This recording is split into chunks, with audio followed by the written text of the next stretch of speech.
Ahibati fillah, kita diciptakan untuk satu tujuan, mengabdi kepada Allah Azza wa Jalla. Dunia ini bukan tempat tinggal. Dunia ini tempat transit. Ya bisa dibayangin ya. Ana dari Jember datang ke Bekasi ngelihat ada rumah dijual. Kepikiran mau beli, nggak ada. Ana kan, ana nggak lama di sini. Kata dia, ada apa? Dunia pun kita nggak lama, tapi kita banyak beli ini, beli itu. Loh, antum mau berapa lama tinggal di sini? Ya sebentar Ustaz, mungkin 70 tahun kalau nyampe Ustaz. Loh gimana antum punya rumah mau ditinggal? Ya itu sayang sebenarnya. Sayang. Allah mengatakan wa ma khalaqtul jinna wal insa illa liya'budun.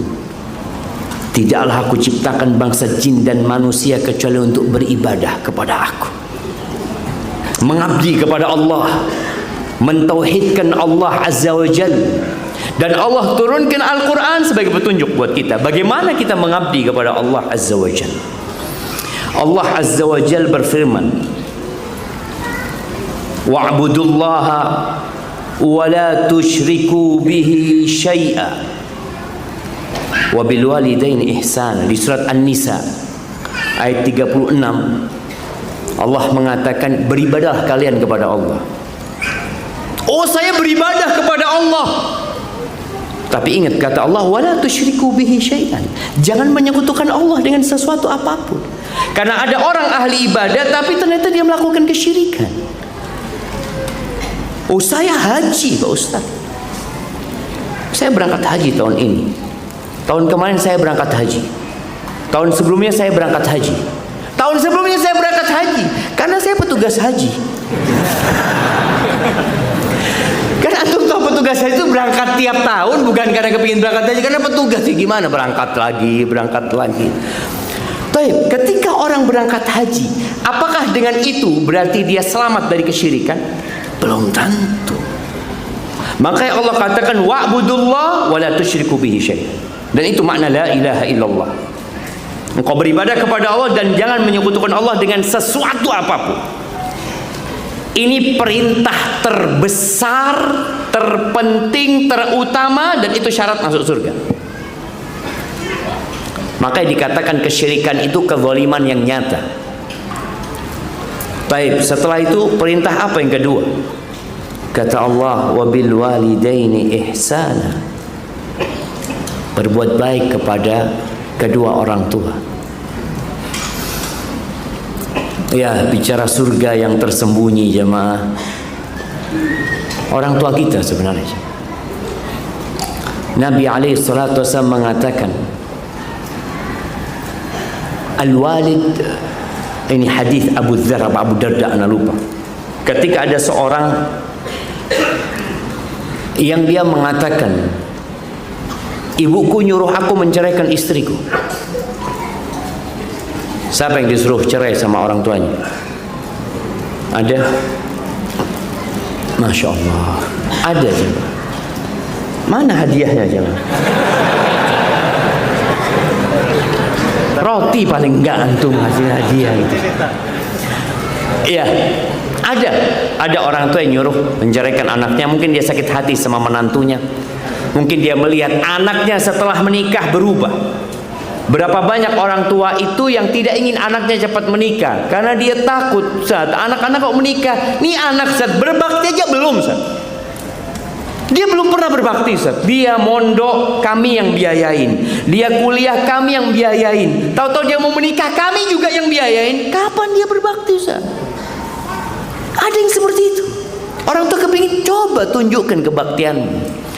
Tapi kadang-kala anak ini mengatakan, Ustaz, anak kalau nggak menikah, anak takut. Walhamdulillah lo kasih rezeki sama orang tua anak. Maka bagaimana antum memastikan kepada orang tua antum akan tetap berbakti setelah menikah? Nggak ada ceritanya sudah menikah, oh saya punya istri.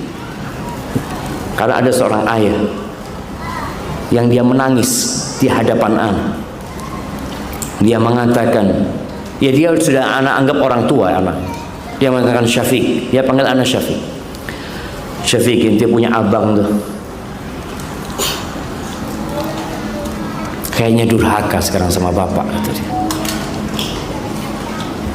Nangis dia cerita, ana ngomong, ana juga anggap dia abang ana ngomong, bang, abang ini harus berbakti sama orang tua lah.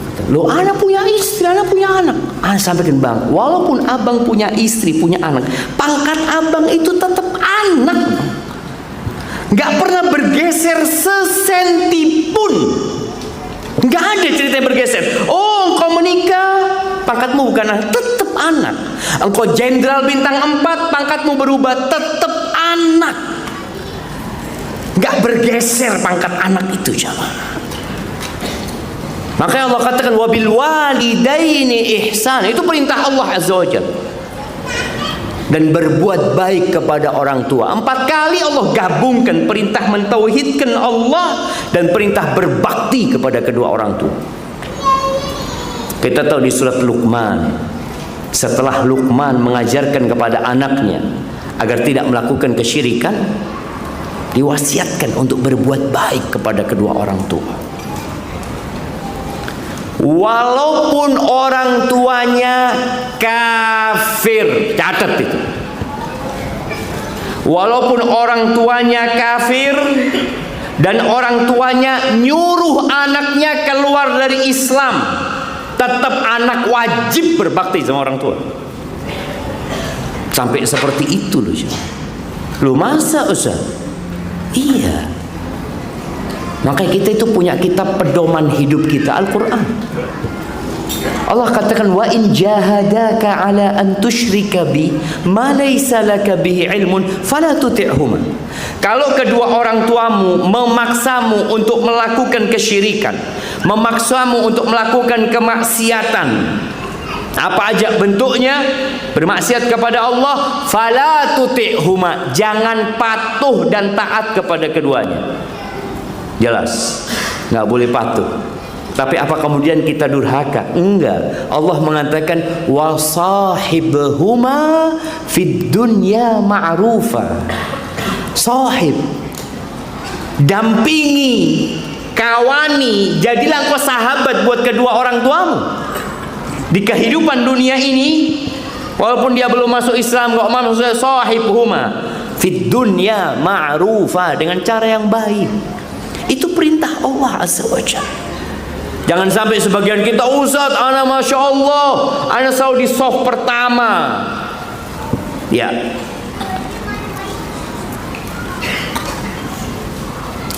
Ada yang terputus tadi cerita ana ya.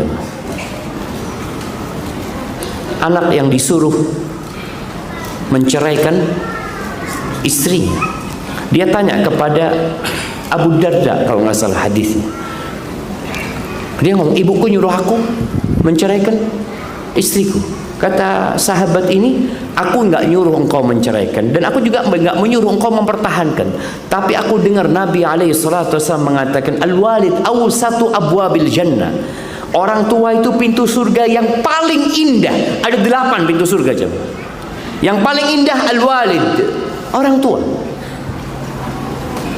Terserah kau. Fa in syi'ta fa'adhi dzalikal bab. Kalau kau mau sudah, kau enggak usah masuk lewat pintu itu. Atau kalau kau mau, kau jaga itu pintu. Maka di sini tadi Anda sebutkan, ada orang yang rajin sholat, sof pertama, Masya Allah, dia rajin sodako, rajin berbakti. Tapi ingat, kalau kau durhaka sama orang tua, la yadkhulul jannata 'aq. Enggak masuk surga orang yang durhaka. Enggak masuk surga. La yadkhulul jannah qati'. Enggak masuk surga orang yang memutuskan rahimnya. Oh, kau orang baik tapi kau memutuskan rahimmu, ada vonis buat dirimu. Kau enggak usah bingung-bingung, aku kira-kira masuk surga. Enggak. Nabi sudah mengatakan la yadkhulul jannah. Ya, kecuali diampuni sama Allah. Tapi ada vonis. La yadkhulul jannah, enggak masuk surga. Maka suatu hari Nabi alaihi salatu wassalam,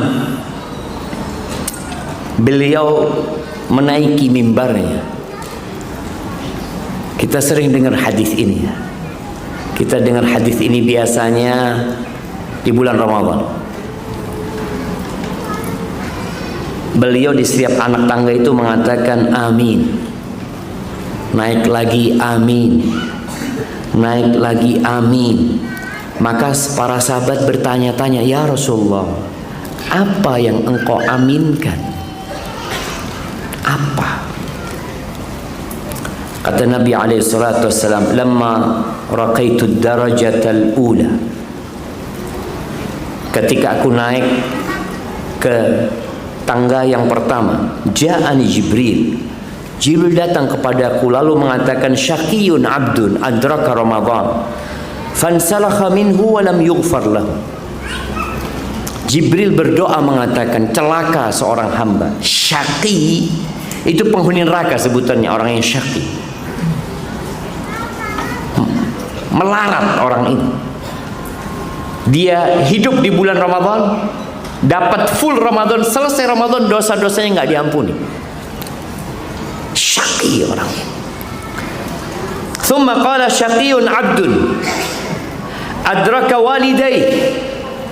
Sengsaralah seorang hamba yang mendapati kedua orang tuanya masih hidup, au ahadahuma, atau salah satu dari keduanya.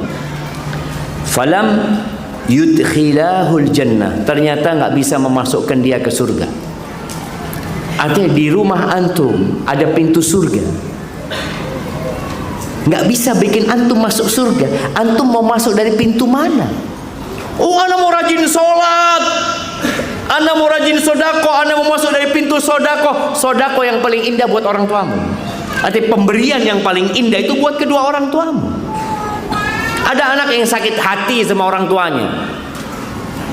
Wajarlah anak sakit hati sama orang tua, ada.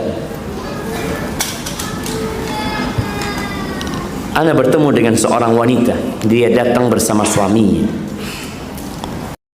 Ustaz, abah ana itu zalim banget sama ibu ana, Ustaz. KDRT. Akhirnya ibu pisah sama bapak. Ibu pisah sama bapak, anak kelas 2, kakaknya kelas 6, perempuan. Udah, bapak nggak pernah ngurusin kita, Ustaz. Ibu anak kerja jadi ART, apa jadi kerjakan. Tapi subhanallah ibu anak itu nggak pernah ninggalkan sholat malam, Ustaz, kata dia. Sampai anak-anaknya sukses, masya Allah. Berduit anaknya 2. Ada gula, ada semut. Bapaknya nih ngelihat 2 putrinya kaya, mulai mendekat sama anaknya. Gimana, Ustaz? Ya, anak sakit hati. Tapi subhanallah, ibu ana, Ustaz, nggak pernah nyuruh ana durhaka sama bapak. Ibu ana selalu mengatakan, nah itu bapakmu, sampai kapanpun itu bapakmu, engkau punya rezeki bagi sama bapakmu. Masya Allah, betapa besarnya hati ibu ini, yang dizalimi sama mantan suaminya, bapak anak-anaknya, tapi tidak pernah membuat anak-anaknya durhaka sama orang tuanya. Karena kalau anak ini sampai durhaka, kesian nggak masuk surga gitu loh. Gimana ibu berpikir? Engkau mengatakan, enggak Ustaz, anak sakit hati sama suami anak, Ustaz. Setelah sukses anak-anak, kalau dia datang, enggak, jangan sampai. Nah, kalau engkau ngasih kepada kedua orang tuamu, ibu nggak ridho, nak. Nggak ada urusan ibu nggak ridho. Iya. Engkau bagaimana sekarang? Ibu nggak perlu tahu, engkau tetap berbakti sama orang tua. Tetap jamaah. Ada lagi yang mengatakan, Ustaz, ana sejak bayi sudah dibuang sama ibu ana. Ada. Akhirnya dia hidup sama kakeknya atau neneknya. Ketika sukses ibunya datang, tetap itu ibumu. Kita nggak akan pernah bisa membalas kebaikan orang tua kita, nggak pernah. Ingat kisah Abdullah bin Umar bin Khattab ya. Ketika ada seorang yang tawaf di Baitullah, tawaf dia aja, bawa ibunya. Sekarang mungkin pakai kursi roda bawa ibunya. Iya, ini gendong. Antum bisa bayangin ya, bagaimana kisah Uwais Al-Qarni dari Yaman, gendong ibunya. Ini orang juga gendong ibunya. Ketika dia tawaf, dia bertemu dengan Abdullah bin Umar bin Khattab, dia bersenandung mengatakan, inni ana ba'iruhal mudhallalu in ud'irat rikabuha lam ud'ar. Dia mengatakan, aku ini kendaraan ibuku yang sangat-sangat nurut, kata dia. Ketika onta-onta ditakuti, dikagetin, mereka kan kaget kan, bikin penumpangnya jatuh atau apa. Tapi aku nggak pernah ngagetin demi menjaga ibunya. Dia berangkat dari Asfahan, dikatakan. Dia tanya sama Abdullah bin Umar, aturani qad jazaitu? Menurutmu kira-kira aku sudah balas nggak kebaikan ibuku? Anak merasa sudah berbakti sama orang. Jadi pada titik antum merasa sudah berbakti, ketahuilah antum belum berbakti.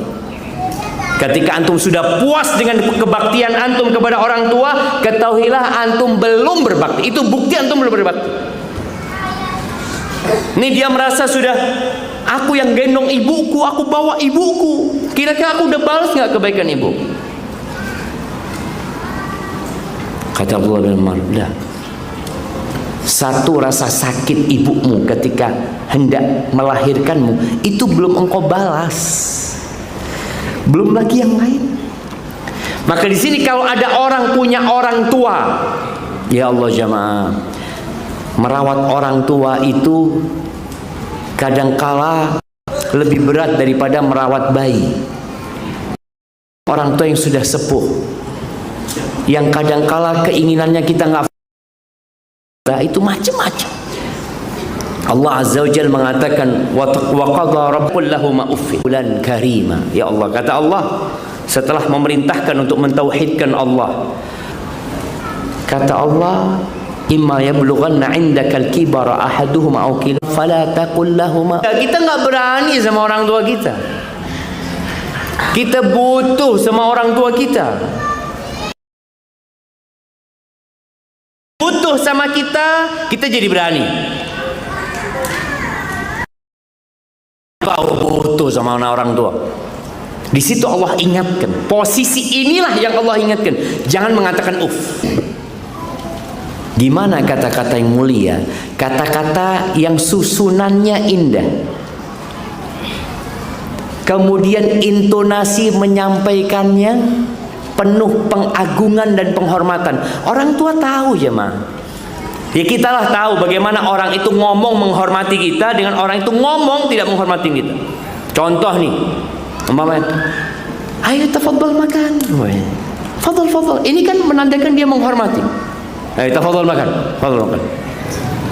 Sama, kata-katanya sama. Tapi cara menyampaikannya berbeda. Kadang-kadang anak ini sakit hati sama orang tua ngomong, Iya. Antum sudah durhaka sama orang tua. Wallahi jamaah, itu pintu surga. Makanya terkadang kita lupa. Maka kata Nabi SAW, bagaimana nih orang yang dikatakan syaqi, orang tuanya ada, nih pintu surga, dia yang membesarkanmu. Engkau bisa ada karena mereka. Seharusnya engkau berbakti, tapi ternyata engkau nggak berbakti. Dan yang ketiga, ketika Nabi naik mimbar lagi, Jibril mengatakan, syaqiyun abdun dzukirtu indahu wa lam yusalli alaik.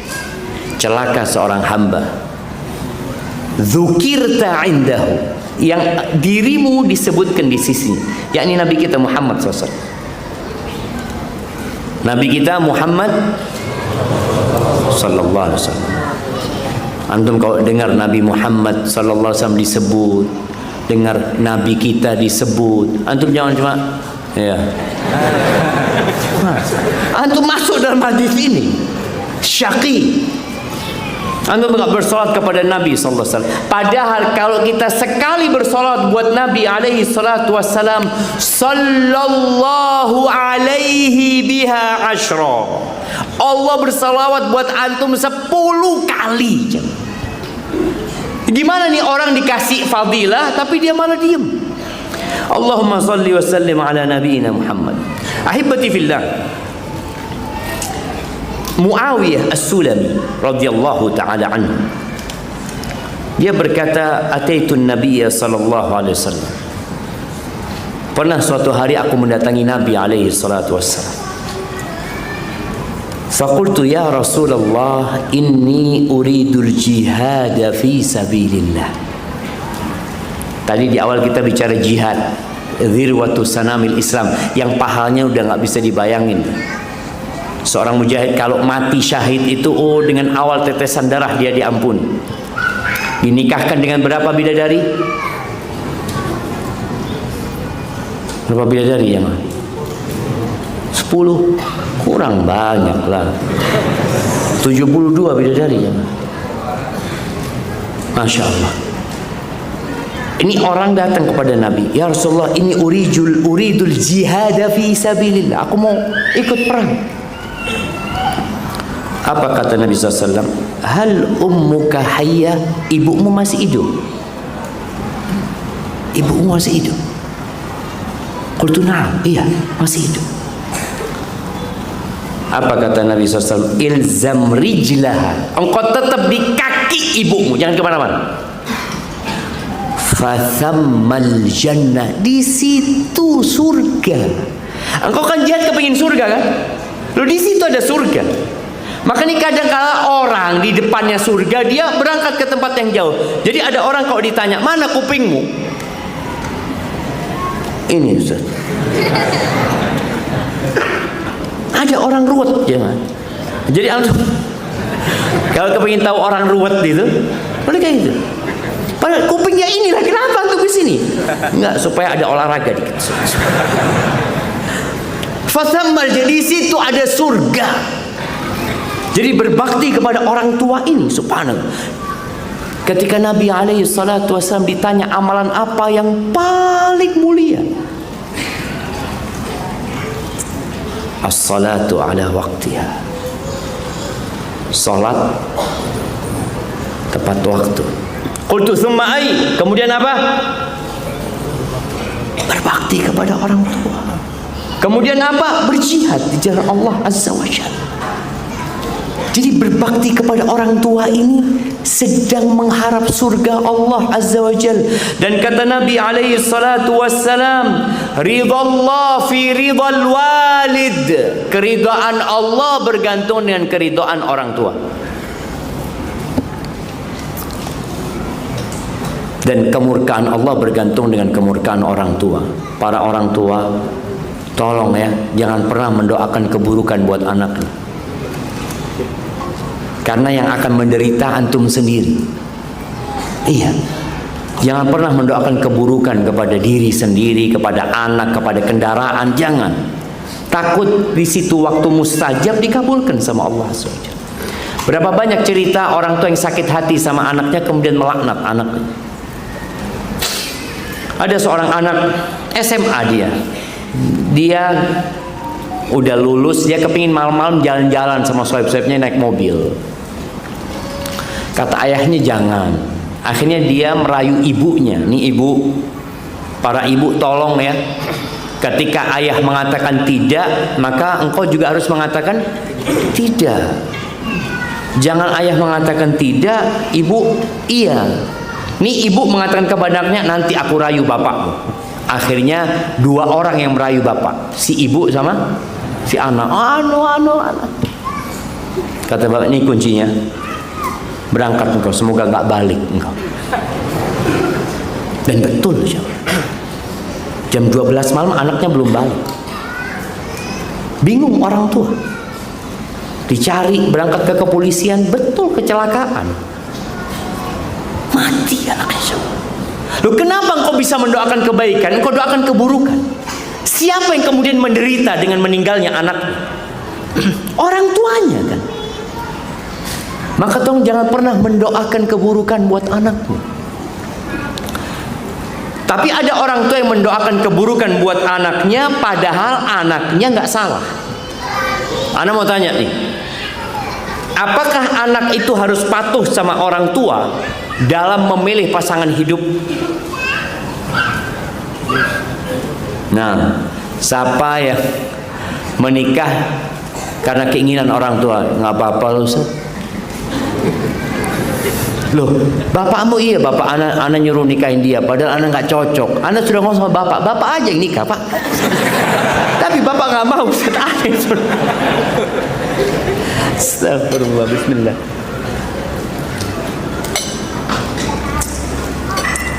Alhamdulillah.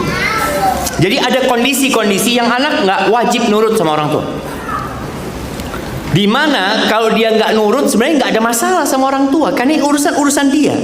Yang mau jalanin hidup siapa? Nur dia.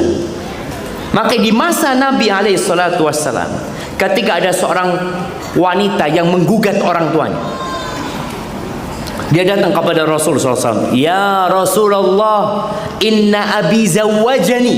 Bapakku menikahkan aku dengan sepupunya dan aku nggak ridho, kata dia. Tanpa persetujuanku, kata dia. Dipanggil bapaknya. Kok gimana nikahkan dia? Tanpa persetujuan dia, kata dia. Maka Nabi mengatakan, jangan paksa putri-putri kalian menikah dengan orang yang tidak dia sukai. Nabi tidak mengatakan kepada wanita ini sallallahu alaihi wasallam, oh engkau jangan durhaka sama orang tua, nurut sama orang tua. Enggak. Orang tua yang juga harus tahu diri dengan kondisi anaknya. Kecuali anaknya mau nikah dengan orang yang tidak benar. Tapi terkadang orang tua juga harus berpikir, kalau ada seorang anak perempuan kemudian dia ngomong sama orang tuanya, aku mau nikah dengan non muslim, apa yang dilakukan orang tua? Tidak menikahkan, kan? Iya. Dia kasih nasihat anaknya. Tapi kalau anaknya maksa, dinikahkan apa tidak? Pilihannya dua. Anak itu tidak dinikahkan, atau yang kedua anaknya murtad. Mana yang dipilih sama orang tua? Gimana? Jangan ngomong tidak dua-duanya. Ada dua mudarat. Yang satu lebih besar daripada yang satunya. Kan ada banyak kan orang-orang muslimah yang nikah dengan non muslim tapi tetap muslimah dia. Tetap muslimah. Padahal pernikahannya tidak sah sebenarnya. Walaupun dinikahkan pernikahannya tidak sah. Tapi itu lebih menyelamatkan daripada anaknya murtad nanti. Hilang dari keluarga. Dia mau, kalau bapak nggak mau nikahkan, sudah aku mau pindah agama. Pindah agama dia cuman. Maka perlu diperhatikan orang tua. Kita punya kewajiban untuk mendidik anak-anak kita sebagaimana kita ingin anak-anak kita berbakti kepada kedua orang tuanya. Ahibati fillah, dalam agama kita tidak ada hari ibu, ada hari bapak.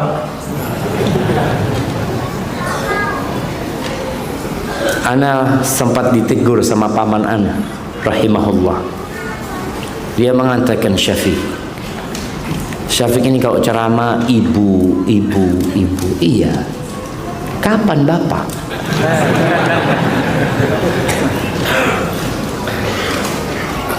Orang yang paling tertekan dalam hidup kita itu bapak. Makanya nasihat anak kepada emak-emak ya, kalau suaminya datang itu sambutlah suami.